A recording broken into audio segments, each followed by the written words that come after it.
Detained is a funny, well, not really funny, but a funny word.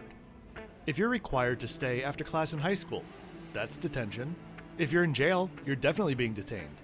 I've had to go through secondary screening multiple times entering the US. I suppose that's a brief detention.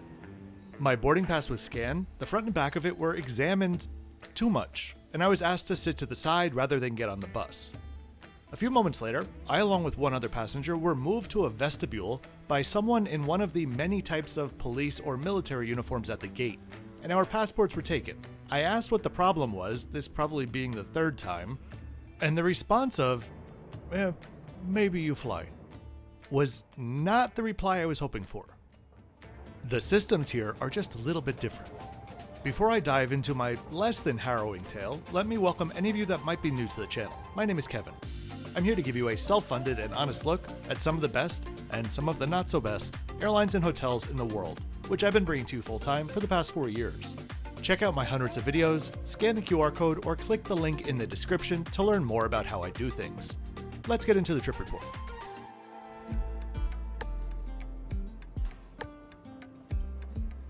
So, welcome to Algiers. You may be catching on to the fact that Algiers is not a major transit hub. While Algeria is a major country, and Air Algérie is one of the largest carriers here, I'd imagine they simply don't have a lot of connecting traffic, in part because of their route network structure. If you fly on Egypt Air, for example, there's almost a 100% chance that you're going to be flying to or from Cairo. Air Algérie has a lot more direct international connections to its secondary and tertiary cities. So yeah, not a big transit hub, but the airport itself is actually pretty nice. After passing through a quasi-immigration booth to get my boarding pass scanned and stamped, I walked up to the modern, I could be anywhere airport. First stop today was the Air Algérie Lounge. The lounge was pleasant, laid out in a large open space overlooking the rest of the terminal. The food offerings were a bit sparse, but for a short transit, it's more than enough.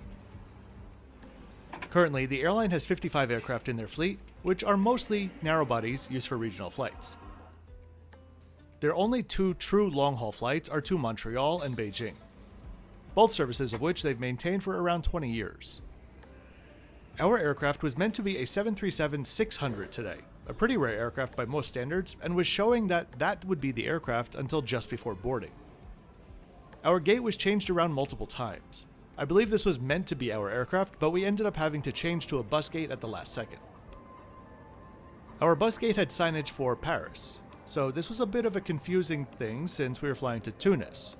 But in retrospect, that sign was the least of my worries.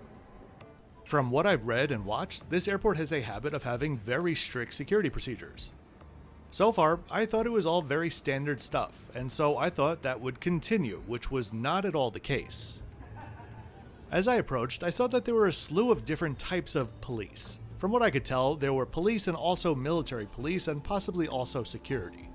My boarding pass was scanned and it gave the good beep, but after inspecting the front and back of the card, the gate agent asked me to sit to the side behind the desk in a roped-in area. I sat there for around 5 minutes before being asked to move to a vestibule near the actual door by one of the uniformed people. There was one other person in there already. They took our passports, but not my boarding pass. I asked if there was a problem, and to my delight, I got, maybe you'll fly, which my glass half empty brain took as, maybe you won't fly. We were in the vestibule as the boarding continued and then seemed to complete, the bus having driven off and no other passengers in the line. By this point, 2 other passengers had joined us in our cozy little vestibule. Of the 4 of us that were pulled aside, I was the only one that spoke English, Arabic, or French, and so a gate agent, along with the military police I believe, asked me where was my stamp. I mentioned that I was just transiting. I never entered Algeria. Then I showed my boarding pass, which had the immigration stamp from that quasi-immigration check in transit. I'll put this in fast forward. 5 minutes passed. They came back, and guess what? Asked where my stamp was. But my security stamp.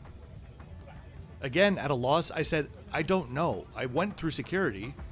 A few more minutes later, where is your airline security stamp? What? I don't even know what that is. I'm transiting. By this point, I realized all 4 of us in the vestibule were transiting. Suddenly, everything was kind of okay. Another bus pulled up just for us. They scanned our boarding passes, tore them in half, and they gave both halves of them back to us as we got on the bus. Between the boarding pass scanning and the bus, there was another ID check for everyone. We got on the bus, then an important looking guy came out and we got off the bus, back into the vestibule. He inspected all of our documents, made us wait another 5 minutes, and then gave us our ever so precious airline security stamp. We had our IDs checked again 2 more times, then got onto the bus. By this time, the flight was late because of us. The bus took us to the aircraft. At the bottom of the stairs, there was another ID check, and this employee took half of the boarding passes. As we boarded the plane, our boarding passes were, of course, checked again. I was greeted by a flight attendant smiling through his annoyance and the smell of what turned out to be a broken bathroom. It's hard to characterize something so definitively, but I do think this is the dirtiest seat that I've ever seen on a plane. Every surface was grimy, if not downright sticky, and every crevice was visibly and deeply dirty. I wouldn't normally comment on the cleanliness of the tray table compartment, but oh my god. Even inside the seat back pocket, I don't want to know what that is. The fastest safety briefing in the history of the world commenced just before taxi and takeoff. I swear the script was so short and they were speaking so fast that the crew did the seatbelt, oxygen mask, and life vest demo all in one fluid motion.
When it came to dimensions, this was a standard 2x2 premium seat.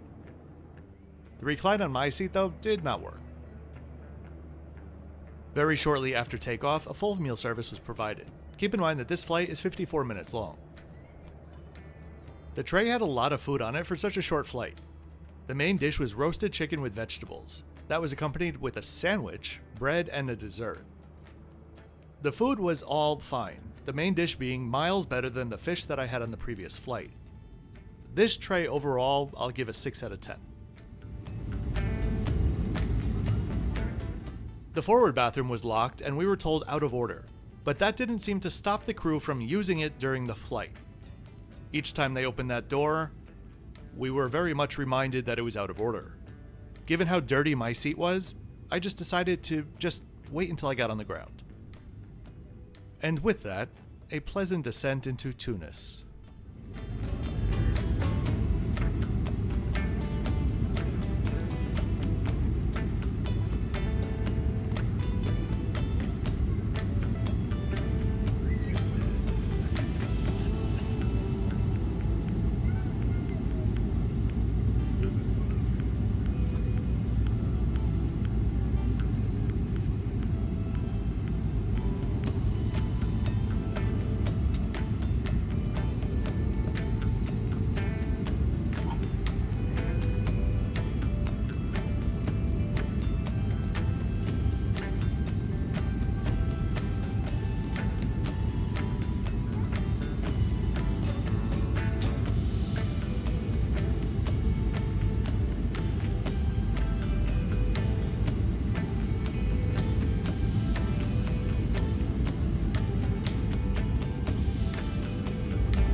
So, Air Algérie.